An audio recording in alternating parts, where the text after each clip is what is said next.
قال رسول الله صلى الله عليه وسلم من قرأ حرفا من القرآن فله عشر حسنات। প্রিয় নবীজি বলেছেন যে কোরআন থেকে একটি হরফ পড়বে তার আমলনামায় 10 গুণ সওয়াব দেয়া হবে, কমপক্ষে 10 গুণ, একবার পড়লে 10 গুণ। তো সে যে 1 লক্ষ বার পড়ল, এক এক শব্দ কত গুণ সওয়াব পেল, কিন্তু হের তো আমল নামাই এখনো খোলাই হয় নাই, কলম তো উঠানো। এখন বেটা এত কষ্ট করে পড়লো, তার আমলগুলো লেখাই হলো না, বাতিল হয়ে যাবে। আল্লাহ কারণ এক আমল বাতিল করেন না, আল্লাহ গুনাহ মাফ করে দেন, এটা তার রহমত। আপনি আমার সাথে অন্যায় করছেন, আমি বললাম যাও মাফ, আপনার প্রতি এটা আমার দয়া। কিন্তু আপনি কোনো কাজ করছেন, কাজের আপনার মজুরি দেই নাই, এটা জুলুম। কারো পাওনা কাউকে না দেয়ার নাম কি? বুঝে না কথা? কারো পাওনা না দেয়ার নাম কি? আল্লাহ কি জুলুম করে? ওয়ালা ইউজলামুনা ফাতিলা ওয়ালা ইউজলামুনা নাকিরা। কোরআনে আল্লাহ বিভিন্ন জায়গায় বিভিন্ন আঙ্গিকে বলেছেন, মানুষেরা আল্লাহর কাছে খেজুরের আটির উপরে পাতলা পর্দা থাকে, খেজুরের রেক্সিন, খেজুরের উপরেও থাকে, আটির উপরে আঁশের মতো পাতলা থাকে, এটাকে ফাতিল বলে। 100 খেজুর থেকেও একসাথ করলে হাফ টাক হবে না, তোলাও হবে না, এত পাতলা। আল্লাহ বলে ওই পরিমাণ জুলুমের শিকার আমার কাছে হবে না, আমি আল্লাহ বান্দার উপরে জুলুম করি না। হাদিসে আছে রুফিআল কলামু আন সালাস, 3 ব্যক্তি থেকে আমল নামার কলম তুলে রাখা হয়েছে। 3 জনের কোনো গুনাহ লিখা হয় না, তার মাঝে আসসাবি হাত্তা ইয়াহতালিমা, ছোট বাচ্চারা যারা এখনো বালেগ হয় নাই, ওদের আমল নামাতে কিছু লিখা হয় না, কলম উঠে রাখা হয়, তুলে রাখা হয়। এখন এই যে ছোট ছোট বাচ্চাগুলো, যেগুলো 30 পারা অলরেডি কোরআন মুখস্থ করে ফেলেছে, এক একটা শব্দ কতবার পড়লে যে মুখস্থ হয় তার কোনো ক্যালকুলেশন নাই। যখন তারা কোরআন পড়া শুরু করলো, প্রথমে যা পড়লো তার নাম হলো নাজেরা, মানে দেখে দেখে পড়া। হুজুর এটা 1 পৃষ্ঠা পড়াইছে, প্রথম শুরু করছে ছোট ছোট 1-2 আয়াত করে, পরে আধা পৃষ্ঠা, পরে 1 পৃষ্ঠা। এই আধা পৃষ্ঠা সে সারাদিন পড়ছে। সারাদিন পড়ে বিকাল বেলায় অথবা সন্ধ্যা বেলায় ওস্তাদের কাছে গিয়ে বলছে, ওস্তাদ আমার আধা পৃষ্ঠার সবক হয়েছে, তৈরি হয়েছে। ওস্তাদ শুনে যদি বলছেন যে ওকে, তাহলে সামনে পড়ছে। যদি বলে যে না এখনো বিশুদ্ধ হয় নাই, এটা আবার পড়ছে। ভাবুন তো, 5 আয়াত 7 আয়াত যদি লাগাতার 3 ঘন্টা 4 ঘন্টা 5 ঘন্টা পড়ে, তাহলে এক এক শব্দ কতবার পড়ছে। এভাবে তারা কোরআনটা খতম দিল দেখে দেখে। তারপরে এবার তেলাওয়াত মুখস্থ শুরু। মুখস্থ করার সময় প্রতিদিন এই আয়াতকে অসংখ্যবার পড়ে মুখস্থ করছে। তারপর ওস্তাদকে এটার সবক দিছে। ওস্তাদ তাকে সবক নেয়ার পরে বলছে সামনে আগাও। আবার পিছনের পড়া আমুকটা শুনাইছে। এই পড়া যখন আবার 1 পারা জমা হয়েছে, আধা পারা জমা হয়েছে, তখন এটা আবার 7 সবক দাউর করছে। এইভাবে এক ফাড়া করে করে আস্তে আস্তে আগাচ্ছে, পিছনেরটা যেন ভুলে না যায়। এই জন্য এটাকে তারা খতমে তারাবির মতো সবিনা হিসাবে ছাত্রদেরকে সামনে পিছনে দাঁড় করাইয়া একজন হাফেজকে সামনে দিয়া সে নামাজের মাঝে আবার তেলাওয়াত করছে। এরকম করে করে এক একটা শব্দ 1000 বার, 10,000, 20,000, 50,000 বার পড়ছে। কোরআন পড়লে প্রতি অক্ষরে কত নেকি হয়? তাহলে পিসি যে পড়ল এক এক শব্দ 1,00,000 বার, আল্লাহ তো আমল নামায় সওয়াব লিখলেন না, এখন সওয়াব বাতিল হলো, প্রাপ্য দিল না। আল্লাহ তো জুলুম করেন না, এখন এই সওয়াবের কি হবে? তার উত্তর হাদিসে পাওয়া যায়, আদাল্লু আলাল খাইরি কাফাইলিহি। যেই মা বাবা সন্তান মাদ্রাসায় দিছে, বাচ্চা পড়বে, সওয়াব অটো মা বাবার আমল নামায় যোগ হবে। এ সওয়াব আল্লাহ বাতিল করবে না, প্রাপ্য তিনি দেবেন। তবে হে বাচ্চা মানুষ, এ সওয়াবের কোনো দরকারও নাই। বাচ্চারা যখন মারা যায়, ছোট বয়সে বাচ্চা মরে না? হ্যাঁ না, কয় না কে রে মরসঞ্জিত মানুষ, কি সব আমার দিয়ে কয়বে? ছোট বয়সে মানুষ মরে কিনা? মরার পরে আমরা জানাজার নামাজে 3য় তাকবীর দেই। 3 নাম্বার তাকবীরের পরে বলি আল্লাহুম্মা গফিরলি হাইয়িনা ওয়া মাইয়িতিনা, বলি না? আল্লাহুম্মা গফির লাহু ওয়ারহামহু ওয়াফিহি ওয়াফু আনহু, আল্লাহ তুমি ক্ষমা করো, রহম করো। কিন্তু নাবালেগ শিশু মারা গেলে এ দোয়ার জায়গায় ভিন্ন দোয়া, আল্লাহুম্মা জাআলহু লানা ফারতা ওয়াজআলহু লানা যুখরা ওয়াজআলহু লানা শাফিআ ওয়াজআলহু লানা মুশাফফা। আল্লাহ রাসূল ভিন্ন দোয়া শিখাইছে। অন্য মানুষ মারা গেলে দোয়া হলো আল্লাহ তুমি তাকে ক্ষমা করো, আমি মরলে আপনি দোয়া পড়বেন, আপনি মরলে আমি পড়বো। কিন্তু পিসি মারা গেলে আল্লাহ ক্ষমা করো এই দোয়া নাই, কারণ হে তো আমল নামাতে গুনাই, ও তো আমল নামা খোলাই হয় নাই। তা আপনি গুনাহ মাফ চাইবেন কেন? গুনাহ তো নাই। এই পিসি মানুষগুলো হাফেজ হলো 11 জন, তাদের মা তাদের বাবা কত সৌভাগ্যবান মানুষ। বাবা ব্যবসায় আছে, চাকরিতে আছে, কৃষি কাজে আছে, আর বাচ্চা সকালবেলায় তাহাজ্জুদের সময় কোরআন পড়তেছে। যারা হাফেজ হয়, হেফজখানায় ভোরবেলা গেলে দেখবেন সবাই ঘুমায় মানুষ দুনিয়ার, আর হাফেজ সাহেবরা তাহাজ্জুদের সময় উঠে কোরআন সবক দিচ্ছে, পড়ছে। বাবা ঘুমাচ্ছে, মা ঘুমাচ্ছে, বাবা ব্যবসা করছে, চাকরি করছে, কৃষি কাজ করছে, আর উনার সন্তান কোরআন তেলাওয়াত করছে।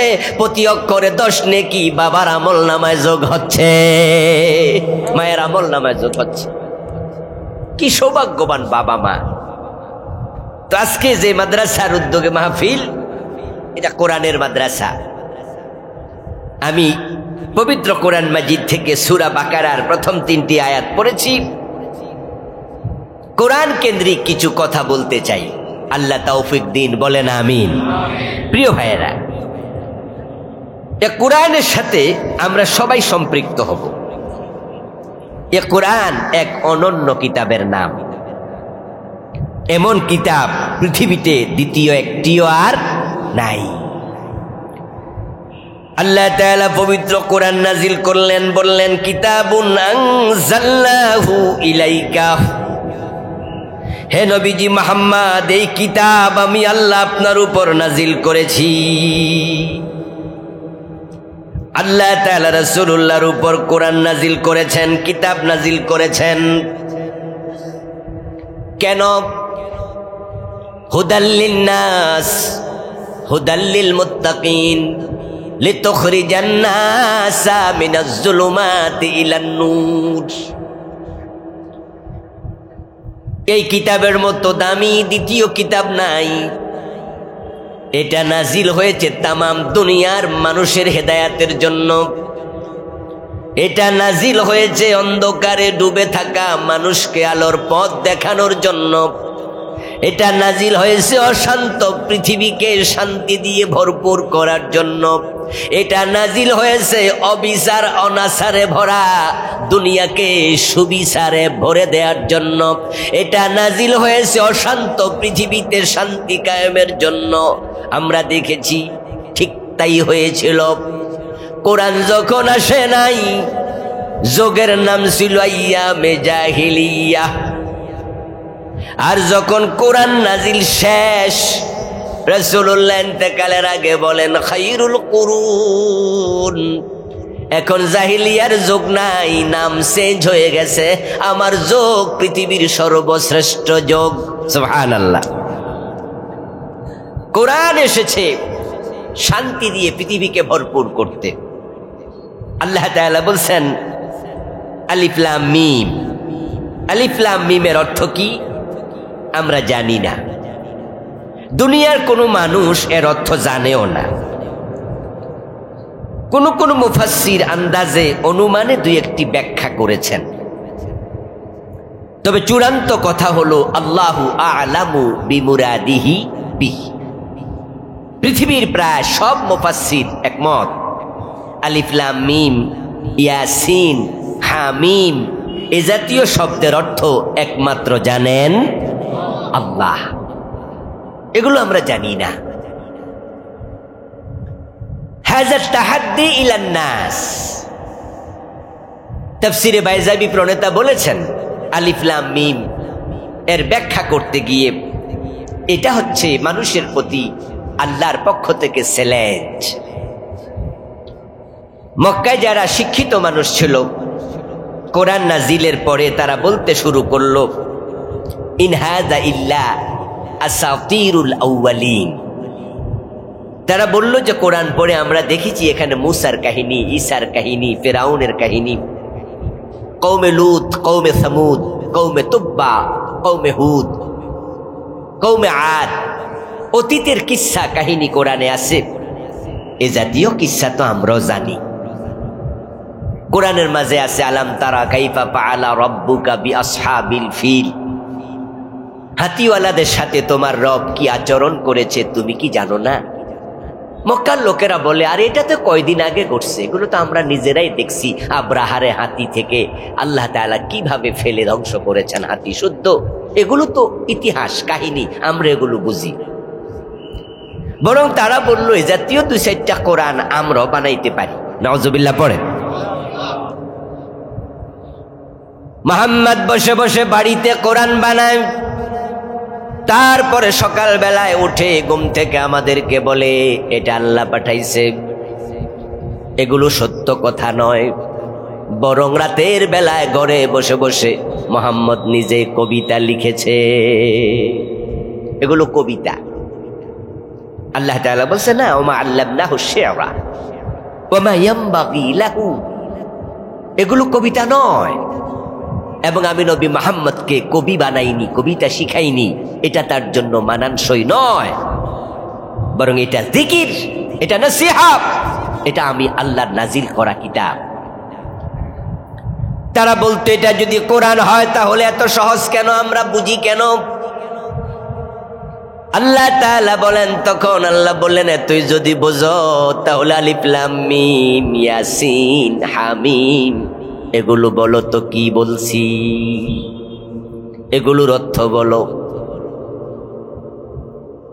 এবার যখন এই আয়াতগুলো আসলো, মক্কার যে সমস্ত লোকেরা এতদিন লাফালাফি করছে ওরাও বলতে বাধ্য হলো এগুলো শব্দগুলোর অর্থ আমাদেরও জানা নাই। আল্লাহ তাআলা তাদের মুখ বন্ধ করে দিলেন। তো আলিফ লাম মিমের অর্থ ওরাও জানে নাই, আমরাও জানি না। আলিফ লাম মিমের মূল অর্থ জানেন একমাত্র আল্লাহ। যালিকাল কিতাব, এরপর আল্লাহ তাআলা বলেন এটা হলো এমন এক কিতাব লা রাইবা ফিহি, যার মাঝে কোনো সন্দেহ নাই। এমন একটি কিতাব আল্লাহ তাআলা আমাদের দিলেন যেটা পড়বেন বিশ্বাস নিয়ে, আমল করবেন বিশ্বাস নিয়ে, এবং এটার উপর ভরসা এমন ভাবে করবেন যেখানে কোনো খেয়ানত হবে না, মানুষের কথার মাঝে ভুল আছে, জানার মাঝে ভুল আছে, বলার মাঝে ভুল আছে, পত্রিকায় যে খবর লেখে খবরের মাঝে ভুল আছে, আমরা যে বই পুস্তক লেখি তার মাঝে ভুল আছে।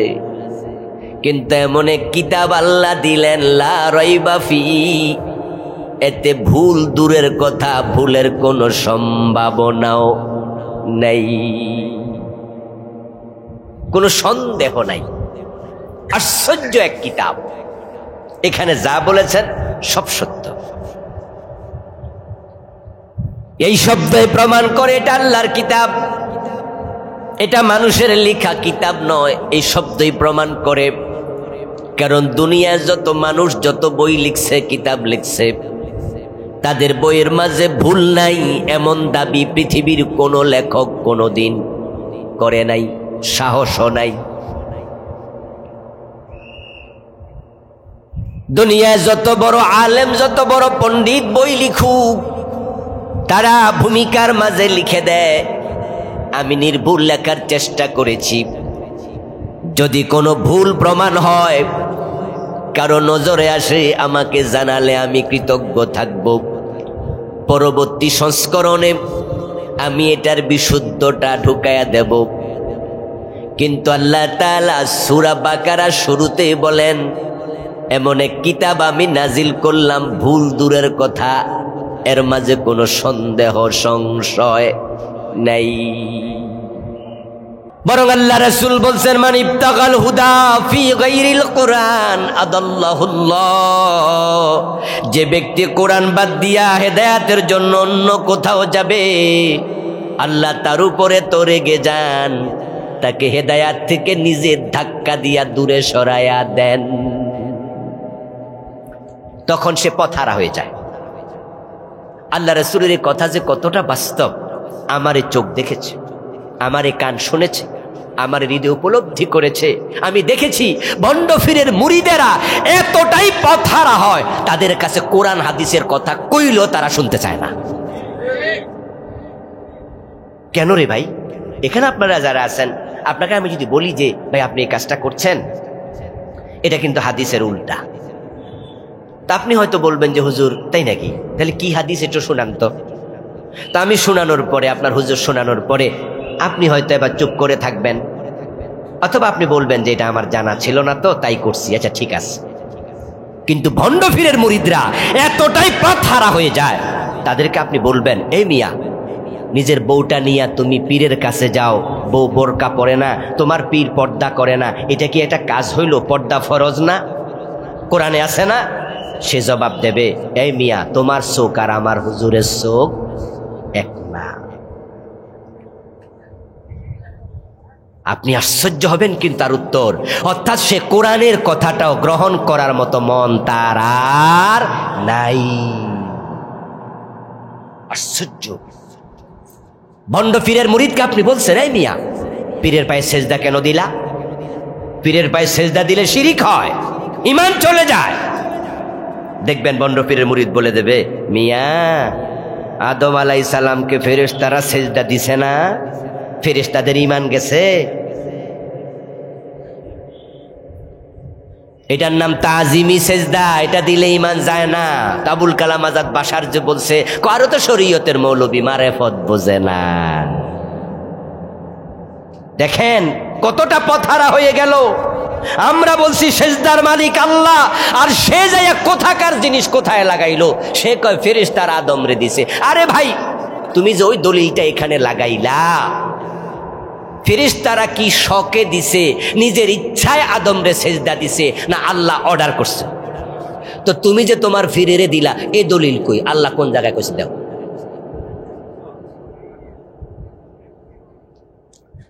ফেরেশতারা আদম আলাইহিস সালাম রে সেজদা করলো, আল্লাহ নিজে বলল উসজুদু লিয়া আদম, আদম রে তোমরা সেজদা করো। আল্লাহর অর্ডার মানা নফল না ফরজ, এজন্য তারা ফরজ দায়িত্ব পালন করছে। এখন তুমি যে ওই উদাহরণ পীর সাহেবের লগে লাগাইলা, তোমার পীরকে সেজদা দেওয়ার জন্য আল্লাহ এবং রাসূল কই কইছে? কোনো দলিল তো নাই। তাহলে তুমি দলিল দিলা না যুক্তি দিলা? কথা বলেন। ভণ্ড পীরের মুরিদ কি দলিল দিল না যুক্তি দিল? তো যুক্তির নাম ইসলাম না দলিলের নাম ইসলাম? ওই বেটা আমার দলিলও মানবে না। এর কারণ শুধু একটা, সে হেদায়াতের জন্য কোরআনের কাছে যায় নাই, পীরের কাছে গেছে। আর যে ব্যক্তি কোরআন ছাইরা অন্য জায়গায় হেদায়াতের জন্য যায়, তাকে হেদায়াত থেকে ধাক্কা দিয়া সরাইয়া দেয় কে? এখন আপনারা যারা আমার সামনে আছেন, আপনারা তো হেদায়াত চান নাকি? তো কোরআনের কাছে আসা দরকার আছে না নাই? কোরআন যারা পড়তে পারেন না, আজকে সিদ্ধান্ত নিয়ে বাড়ি যাবেন যে কোরআন পড়তেই হবে। এই পৃথিবীতে এ কোরআনের মতো সহজ দ্বিতীয় কোনো কিতাবও নাই। কিছু কিছু আলেমও কিন্তু ভুল প্রচার করে, কিছু কিছু এই নামাজওয়ালা ভুল প্রচার করে। ভালো মানুষ বলে কোরআন তো হুজুররা পড়ব, এটা তো কঠিন কিতাব, এজন্য উনারা পড়বে অন্য বই, এই বই ওই বই। নাম কইলে আবার কষ্ট পাইব, কইলাম না। নামাজের পরে পরে বিভিন্ন বইয়ের চর্চা হয়। কেন ভাই, এটা কোরআনের চর্চা হইতে পারে না? ওই বইও পড়েন, সপ্তাহের মাঝে 3 দিন ওই বই পড়েন, 4 দিন এই বই পড়েন, 2 দিন হাদিসের বই পড়েন। একটা বই পাইছেন, এইটাই পড়তেছেন, তো কোরআন হাদিস কেন আপনার হাত থেকে ছুটে গেল? বলে কোরআন কঠিন। ইন্না লিল্লাহি ওয়া ইন্না ইলাইহি রাজিউন। কোরআনে আল্লাহ তাআলা 3 বার পাশাপাশি বলছে, ওয়ালাকাদ ইয়াসসারনাল কুরআনা লিযিকর ফাহাল মিন মুদ্দাকির। আমি বুঝার জন্য, শিখার জন্য, মানার জন্য কোরআনকে সহজ করে দিয়েছি। আচ্ছা, কোরআন যে সহজ, এই কিছুক্ষণ আগে 11টা পোলাফানের দিকে তাকায়া বোঝেন নাই যে মোষ ওঠে নাই, 30 পারা বইরা লাইলো। আচ্ছা, মাত্র 39 দিনে, 49 দিনে, 60 দিনে, 2 মাসে পুরা 30 পারা হাফেজ হয়েছে। এমন ঘটনা বাংলাদেশেও আছে না নাই? সুবহানাল্লাহ, 30 পারা হাফেজ হয়ে গেছে। আমাদের কাজী ইব্রাহিম সাহেব নাকি হয়েছে 28 দিন। এই যে জামিয়া কাসেমিয়ার যে হেড মুহাদ্দিস, 28 দিনে 30 পারা হাফেজ। আমি এমন বাচ্চা দেখছি কথা কইতে পারে না ঠিক কইরা, কোরআনের হাফেজ। সুবহানাল্লাহ পড়েন। 2 চোখ নাই, অন্ধ হাফেজ বাংলাদেশে আছে না নাই? তো কোরআন কঠিন কিতাব কইলো কেনা? কে বলে? ও প্রিয় ভাই, যারা কোরআন ছেড়ে দেবে আল্লাহ তাদেরকে হাসরের দিন অন্ধ বানাবে, অন্ধ। ومن أعرض عن ذكري فإن له معيشة ضنكا ونحشره يوم القيامة أعمى। যারা আমার জিকির, আমার কিতাব এটা ত্যাগ করবে, পড়বে না, বুঝবে না, মানবে না, আমি কিয়ামতের দিন তাকে অন্ধ বানাইয়া তুলবো। সে আল্লাহকে বলবে, লিমা হাশারতানি আমা ওয়া কাদ কুনতু বাসীরা। আল্লাহ, আমার তো চোখ ছিল, তুমি দুনিয়ায় চোখ দিলা, আখিরাতে কেন দিলা না? আল্লাহ বলবে, কাযালিকা আতাতকা আয়াতুনা ফানাসিতাহা ওয়া কাযালিকাল ইয়াউমা তুনসা। তোমার কাছে আমার আয়াত গেছিল, কোরআন গেছিল, তুমি এটা ভুলে গেছিলা, তুমি এটা পড়ো নাই, তুমি বোঝো নাই, তুমি মানো নাই। তাই তোমার মতো বান্দার আমার দরকার নাই। আজকে আমি আল্লাহ তোমাকেও ভুলে গেলাম।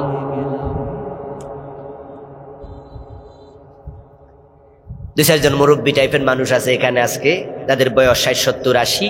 ওরা মনে মনে কেউ কেউ বলবে, হুজুর এই ওয়াজ যদি আরো 10 বছর আগে শুনতাম তাহলে না পড়তাম, এখন তো চোখেই দেখি না, এখন তো দাঁত পড়ে গেছে, হা বলতে পারি না, উচ্চারণ হয় না, হুজুর এখন কি করি? এই ওয়াজ আমার জন্য তো লাগলো না, এখন আমি বুড়া বয়সে কি করব? আপনার জন্য প্রিয় নবীর স্পেশাল অফার। ভিন্ন হাদিস আছে, ক্বালা রাসূলুল্লাহি সাল্লাল্লাহু আলাইহি ওয়াসাল্লাম, ওয়াল্লাযী ইয়াকরাউল কুরআনা ওয়া ইয়াতাতা'তাউ ফীহি ওয়া হুয়া আলাইহি শাক্কুন লাহু আজরান। নবী মুহাম্মদ বলেছেন যে কোরআন পড়তে গিয়ে ধাক্কা খায়, হোঁচট খায়, চোখে দেখে না, কানে শোনে না, উচ্চারণ করতে পারে না, কিন্তু তারপরেও তার মনের আগ্রহের অভাব নাই, সেটা পড়তেই থাকে। এই অবস্থায় আল্লাহ তার আমল নামায় দ্বিগুণ সওয়াব লিখতে থাকবেন। তা আপনি আল্লাহরে বলবেন যে আল্লাহ আমি বুড়ো হয়ে গেছি, তাই পারি নাই। আল্লাহ বলবে, সওয়াব তো আমি দ্বিগুণ দিতে প্রস্তুত ছিলাম, পড়লা না কেন? অনুবাদ কিনে ফেলবেন, বাংলা অর্থ পড়বেন। বাংলা অর্থ পড়তে যদি কেউ নিষেধ করে, হে জালেম, হে জালেম, হে জালেম। কোরআন কোন মন্ত্র না যে বংবং চংকং করে যাবেন। কোরআন আসছে বুঝার জন্য। যারা কোরআন বুঝতে চায় না, আল্লাহ কোরআনে বলছে ওদের অন্তরে কেউ কি তালা লাগাই দিছে? আফালা ইয়াতাদাব্বারুনাল কুরআনা আম আলা কুলুবিন আকফালুহা, তারা এই কোরআন নিয়ে কেন গবেষণা করে না, চিন্তা ফিকির করে না? তাদের অন্তরে কে তালা লাগাইলো? কেন তারা তালাবদ্ধ মানুষের মতো হলো? বরং কোরআন যারা পড়ে, কোরআন বুঝে না, বুঝতে চায় না। অন্য আয়াতে আল্লাহ তাওরাতের উদাহরণ দিয়া বলছে তারা হলো গাদার মতো, যেই গাদা চিনির বোঝা বয়, আটার বোঝা বয়, কিন্তু চিনি কেমন সেটার স্বাদ বোঝে না। তারা কিতাবের বোঝা বইল, কিতাবে কে আছে বুঝলো না। আল্লাহর ভাষায় তারা হলো গাদা। কোরআন যারা বোঝে না, বুঝতে চায় না, আল্লাহ বলছে গাদা। তো গাদা হলো একটা খুব দামি উপাধি, ঠিক না? কেউ যদি আমরা কারোর এই মিয়া গাদা, খুশি হবেন তো? তা আল্লাহ যারা কোরআন বোঝে না তাদেরকে বলছে গাদা। কামাসালিল হিমার ইয়াহমিলু আসফার মাসালুল লাযিনা হুমিলুত তাওরাত সুম্মা লাম ইয়াহমিলুহা কামাসালিল হিমার। তাওরাত নাজিল হয়েছে, তাওরাত কান্দে লইয়া লইয়া হাঁটছে, কিন্তু তাওরাতে কি আছে বোঝে না, মানে না। আল্লাহকে তোরা গাদা।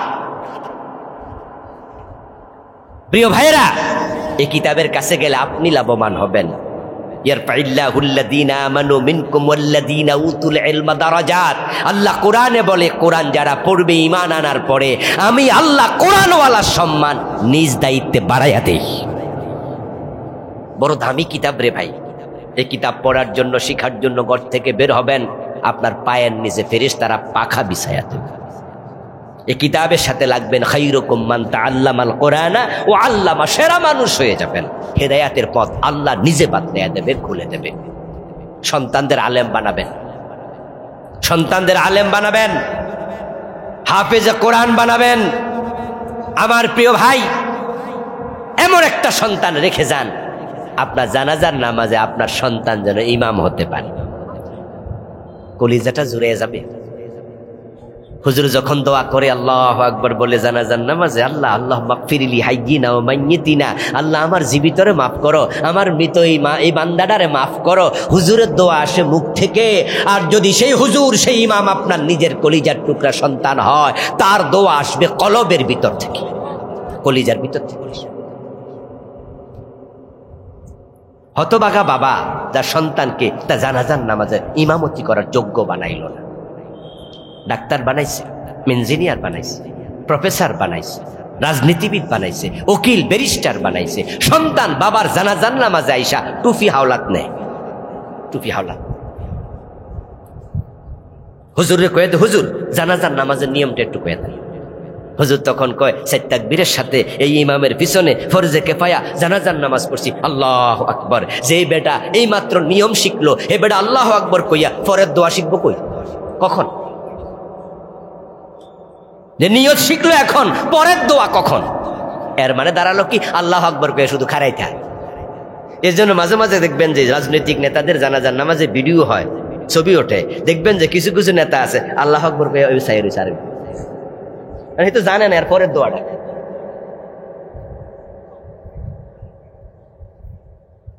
এজন্য আসুন না আমরা এমন একটা সন্তান রেখে যাই, যে সন্তান সাদকায়ে জারিয়া হবে। আপনি কবরে চলে যাবেন, আপনার সন্তান কোরআন তেলাওয়াত করবে, আলহামদুলিল্লাহ সুম্মা আলহামদুলিল্লাহ। আমরা যারা আলেম হয়েছি, আমাদের বাবারা তারা সৌভাগ্যবান বাবা, মরে গেছে, কবরে আছে। আমি যে ওয়াজ করছি, এটার সওয়াব কি আমার বাবা পাবে না? এটা কি সাদকায়ে জারিয়া নয়?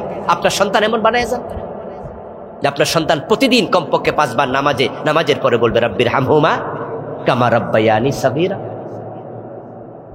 আমার প্রিয় ভাইয়ের, এই মাহফিলটা যেহেতু কোরআনের মাদ্রাসার উদ্যোগে, এই মাদ্রাসার প্রতি নজর দেবেন, সন্তান দেবেন, ছাত্রদের লজিং রাখবেন, ওদেরকে সহযোগিতা করবেন। মাদ্রাসার প্রয়োজনে 10-20 টাকা, 100,000 টাকা, 2,000 টাকা দিবেন। এটা আপনার জন্য আখেরাতে কাজে আসবে। এবং নিজে কোরআনের তাফসির কিনে, অনুবাদ কিনে বাড়িতে পড়বেন। প্রতিদিন 5 আয়াত পড়েন, 1 মাসে 150 আয়াত, 1 বছরে 1800 আয়াত, 3-4-5 বছর পরে পুরা কোরআনের তাফসির আপনারও পড়া হয়ে যাবে ইনশাআল্লাহ। সহজ, আজকে শুরু করে দেন। আল্লাহ তৌফিক দান করুক, বলেন আমিন। প্রিয় ভাইয়েরা, আসরের আজান অলরেডি শুরু হয়ে গেছে, আমাদের হাতে আর সময় নেই। আজকের মতো থেমে যেতে চাই। এই মাদ্রাসার কমিটি আপনাদের কাছে মাহফিলের জন্য একটু সহযোগিতা চেয়েছে।